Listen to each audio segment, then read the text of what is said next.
वीरमती कन्या शक्ति के प्यारे सिद्धांतियों, आप सभी को जय शक्ति की।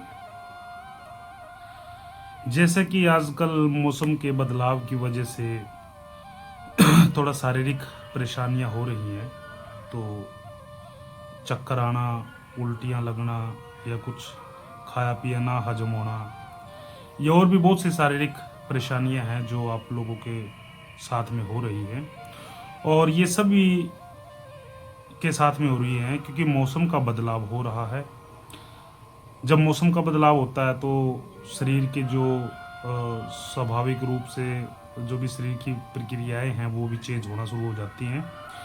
तो इसको आप बिल्कुल भी नेगेटिव ना लें। हर साल या हर सीज़न में मैं आप लोगों को वीडियो के माध्यम से ये चीज़ें बताता हूँ, तो फिर भी इतने भ्रम में आप लोग कैसे पड़ सकते हैं और इतनी महान शक्ति का आसरा लेकर, जो जैसे कि हम कहते हैं कई बार कि ये खुद प्रकृति है, लेकिन प्रकृति के साथ साथ ये हमारे विचारों के ऊपर डिपेंड करता है कि हम इस प्रकृति को अपने अनुरूप कैसे ढाल सकते हैं।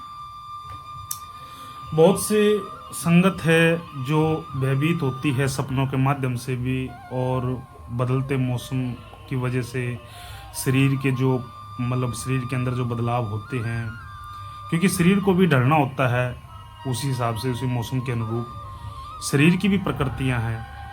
तो ये बातें आप लोगों को मैं हर बार बताता हूँ, हर बार समझाता हूँ, और वैसे भी आप लोगों को मैं बताता रहता हूँ, लेकिन फिर भी आप लोग एक भ्रम के दायरे में जीते रहते हैं। देखिए, वीरमती कन्या शक्ति का आपने आसरा लिया है, वीरमती कन्या शक्ति का आप सुमरण करते हैं, ध्यान करते हैं। ध्यान सुमरण तो शायद नहीं करते, लेकिन ज्योत अगरबत्ती आप जरूर जगाते हैं। ज्योत अगरबत्ती जगाना एक माध्यम है उस परम अस्तित्व में डुबकी लगाने का। तो बहुत से सिद्धांती हथेली पर सरसमहरी करना सोचते हैं कि हम ज्योत अगरबत्ती भी जगा रहे हैं फिर भी हमारा ये चीज़ नहीं। तो भाई ये एक माध्यम है, आप लोगों को हर बार मैं बताता हूँ, कई बार मैं आपको बता चुका हूँ। तो इनसे भयभीत होने की कोई भी आवश्यकता नहीं है। असली जो परमात्मा है, असली जो वीरमती कन्या शक्ति है, वो आपके सिमरण से और ध्यान से ही आपको प्राप्त होती है। क्या होता है, स्टार्टिंग में शुरुआती दौर में, या ये कहे कि प्राचीन काल से पूजा पाठ को एक माध्यम बनाया गया ताकि मनुष्य उस परम अस्तित्व को समझने में आसानी हो जाए, लेकिन आप लोगों ने उसको सच मान लिया। ये कुछ हद तक सच है लेकिन पूर्णतः सच नहीं है। जिस प्रकार एक बच्चे को, छोटे बच्चे को स्कूल में जाने के लिए चॉकलेट की, पैसों की, टॉफियों की आदत डालनी पड़ती है, उसी प्रकार ज्योत बत्ती भी उस परम अस्तित्व में डुबकी लगाने के लिए आदत लगाने का काम है। लेकिन मन के बहकावे में आके या भ्रमित होकर या डर के कारण आप लोग इसको समझ नहीं पाते। आप लोगों के अंदर इतना डर बसा हुआ है कि आप उसको निकालना ही नहीं चाहते, उसको स्वीकार आपने कर लिया है। अब एक बात सोचने की है कि आप जिस शरीर में रहते हुए भी अपने आप को मुक्त नहीं करवा पा रहे, तो शरीर छोड़ने के बाद में आपका क्या हाल होगा। और यही मकसद वीरमती कन्या शक्ति का है कि जीते जी मोक्ष का रास्ता सतगुरु की रहमत से आप लोगों को दिलवाया जाए। लेकिन आप इस भ्रम में जी रहे हैं कि शरीर का सुख ही सबसे बड़ा सुख है। शरीर का सुख आपके जीते जी है, उसके बाद में जो आपका सुख है वो आत्मिक सुख है, और आत्मिक सुख के आप बिल्कुल भी नज़दीक नहीं हैं। आत्मिक सुख कैसे होता है? अपनी आत्मा का सुख।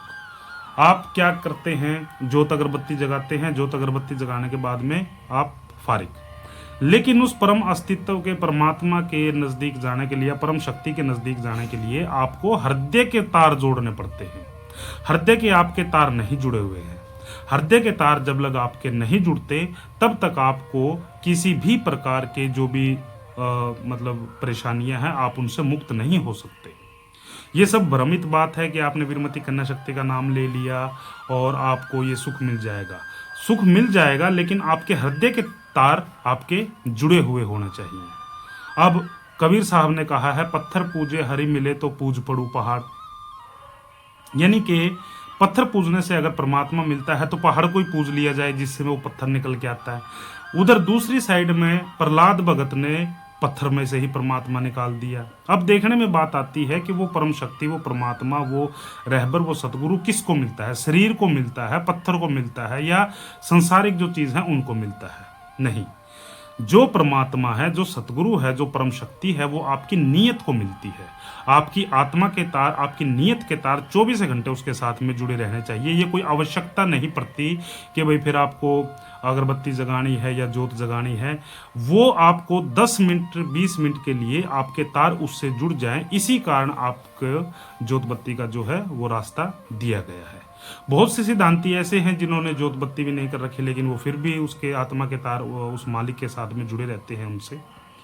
और सपने की बात अगर हम करते हैं तो सपने एक ये स्वाभाविक बात है, शरीर की ये प्रक्रियाएं हैं, जैसे बाल उगना, पलक झपकना, नाखून बढ़ना, या सांस लेना, या खारिज होना, ये जैसे शरीर की प्रक्रियाएं हैं, उसी प्रकार सपने भी शरीर की स्वाभाविक प्रक्रियाएं हैं। इनसे भयभीत होने की बिल्कुल भी आवश्यकता नहीं है।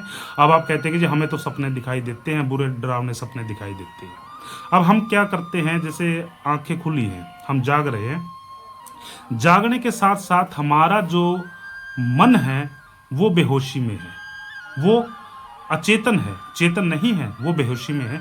बेहोशी के साथ साथ में जैसे हम ख्याल कर लेते हैं कि हमारे साथ कुछ बुरा होगा, तो फिर हम उसको तुरंत ख्याल को हटा लेते हैं, वो अपनी बुद्धि से हटा लेते हैं कि नहीं ऐसा नहीं होगा।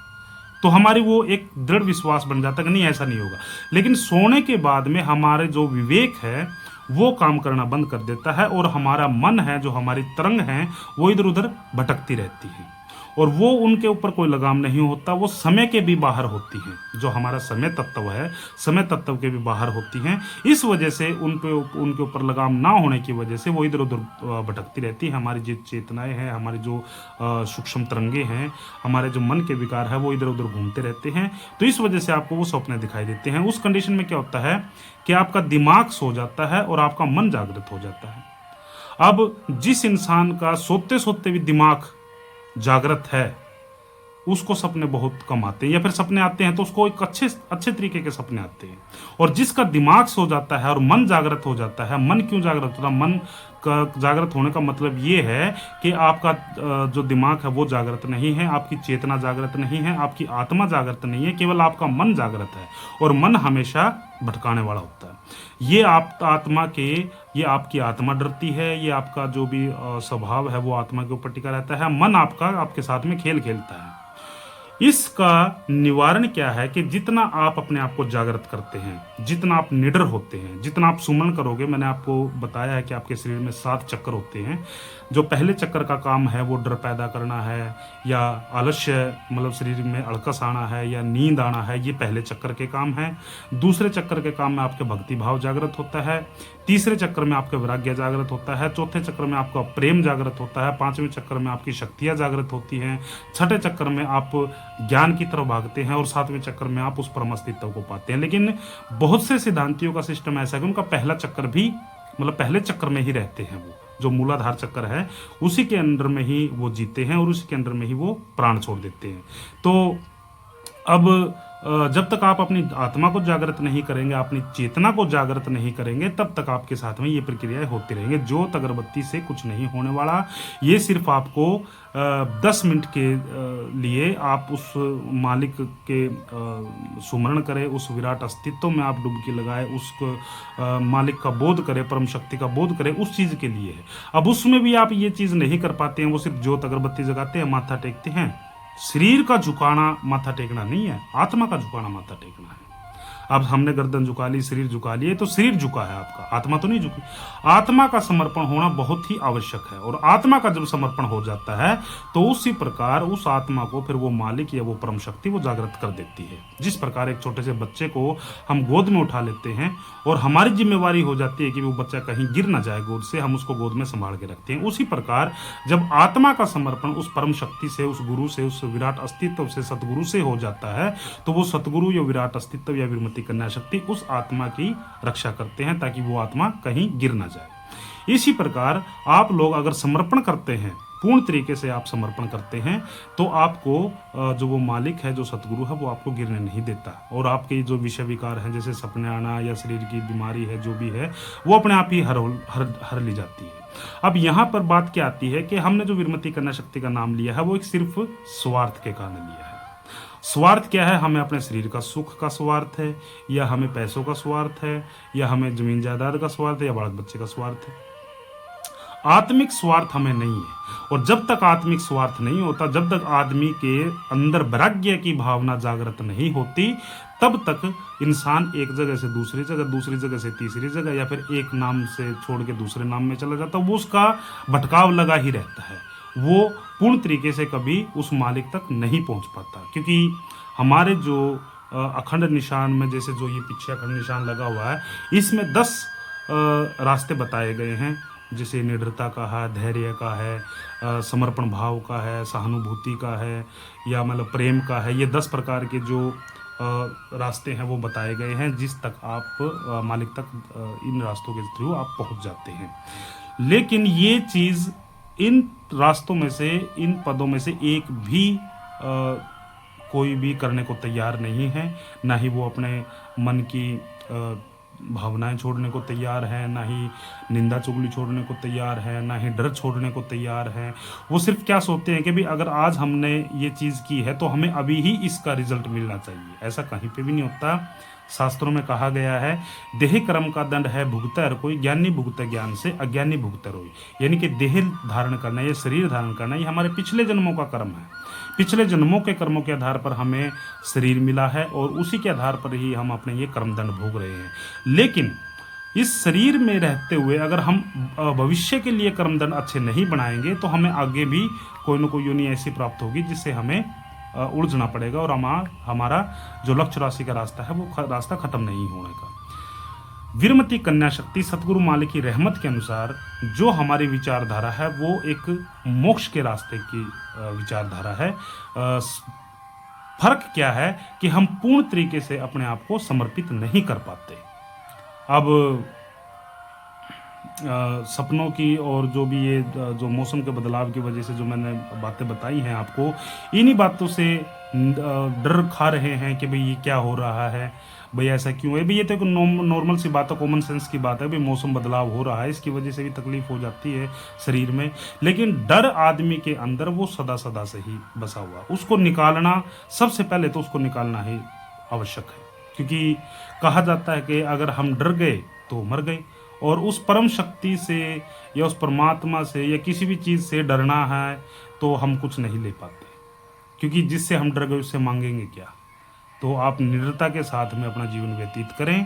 सुमरण पर जितना ज़्यादा हो सके उतना ध्यान दें, जोर दें। अब जैसे पिछले 7 दिन के लिए हमने अखंड जाप लागू किया है, तो नज़दीक की संगत तो आ सकती थी, लेकिन वो भी नहीं आई। अब इस बात को हम क्या कहें, क्योंकि करने के लिए तो, मांगने के लिए तो बहुत कुछ है कि हमें ये भी मिलना चाहिए, वो भी मिलना चाहिए, लेकिन करने के लिए कुछ भी नहीं है।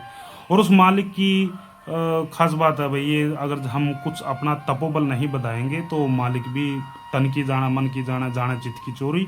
उस मालिक से क्या छिपावा जिसके हाथ में डोरी। भाई उसको तो सब कुछ पता है, आप क्यों नहीं आए, बोलते हैं कि जी हमें तो समय नहीं लगा। भाई अपने लिए ही समय नहीं निकाल सकते आप, तो फिर आप करोगे क्या। क्योंकि इंसान का स्वभाव है अपने की तरफ भागना। अगर 10 आदमी एक जगह बैठे और ऊपर से छत गिरने लग जाए, चाहे उन 10 आदमियों में बाप, बेटा, माँ, भाई, बहन, रिश्तेदार कोई भी हो, तो हर एक इंसान की फितरत है सबसे पहले अपने आप ही उठ के भागेगा। उसके कोई मतलब नहीं है बच्चे हैं, बीवी है, या घर वाले हैं, या रिश्तेदार हैं, वो सिर्फ पहले अपने आप ही उठ के भागेगा। तो इसी तरीके से इंसान की फितरत है अपने की तरफ भागना, यानी कि अपने आप की तरफ भागना। और सुमरण का हमने अखंड जाप का जो सिमरण का जो सिस्टम किया था, लागू किया था 7 दिन के लिए, कुछ सिद्धांती आए हैं, धन्यवाद है उनका, उनके लिए धन्यवाद है, क्योंकि आप लोगों को समझ में आई ये चीज़। तो बहुत से सिद्धांती है जो नज़दीकी है वो भी नहीं आ पाए। 1 घंटा सुबह शाम तो निकाल सकते थे, चलो दूर दराज की जो संगत है उनका तो कोई बात नहीं, भाई इतना लंबा समय नहीं मतलब वो कवर कर पाते हैं। तो जो नज़दीकी संगत है उनको तो आना चाहिए था। सुबह शाम अगर आप सुमन के समय आते थे या दिन के समय आते थे, अखंड जाप चला हुआ था, 24 घंटे चलता था, तो आपको आना चाहिए था। तो या अगर नहीं आ पाए तो अपने घरों में भी आपको करना चाहिए था। मैं पूछता हूँ कि आपने अखंड जाप किया, बोले जी नहीं। तो फिर उस कंडीशन में क्या कर भैया, हमने तो ग्रुप नहीं देखा। भाई ग्रुप देखना है, वो जो आपको जब वीडियो मैं डालता हूँ वो तो आप लोगों की जिम्मेवारी है। और मैंने आपको कहा भी है भाई आप हर रोज़ या डेली दूसरे तीसरे दिन आप ग्रुप चेक करें, ताकि जो भी जानकारी है हम ग्रुप के माध्यम से आप लोगों तक पहुंचाते रहें। तो बोलते हैं जी कि ग्रुप हमने तो चेक नहीं किया। भाई ये तो आपकी जिम्मेवारी, आपको चेक करना चाहिए। अब इतनी संगत में कैसे फ़ोन कर करके बताया जा सकता है? आप ग्रुप के माध्यम से या सोशल मीडिया के माध्यम से, फेसबुक के, यूट्यूब के माध्यम से जानकारी देते रहते हैं। तो ये तो आप लोगों की हेडिक है कि आप लोग क्या सोचते हैं, क्या करते हैं, और जैसा आप करते हैं, जैसा आपको सोचते हैं तो वैसा आपको मिल जाता है। ये सब मिथ्या बातें हैं कि भाई हमने विरमती कन्या शक्ति का नाम ले लिया तो ये हो जाएगा, वो हो जाएगा, लेकिन कब होगा? जब आपकी अपनी पहल होगी। क्यों? हिम्मते मर्दा मर्दे खुदा। परमात्मा भी उसकी मदद करता है जो इंसान खुद अपनी मदद करता है। अब मैं एक जिस पद पे हूँ उस पद पे अगर मेरे सामने खाना रख दिया जाए और मैं नहीं खाऊंगा तो वो प्रकृति मुझे खाना नहीं देगी, चाहे वो मैं कितने बड़े पद पे हूँ, कोई फर्क नहीं पड़ता इस चीज़ का। जब तक मैं हिम्मत नहीं करूँगा तो तब तक वो परमात्मा भी कोई मदद नहीं कर सकता। तो मेरी सभी संगत से ये प्रार्थना है कि आप किसी भी प्रकार से भय ना खाएं।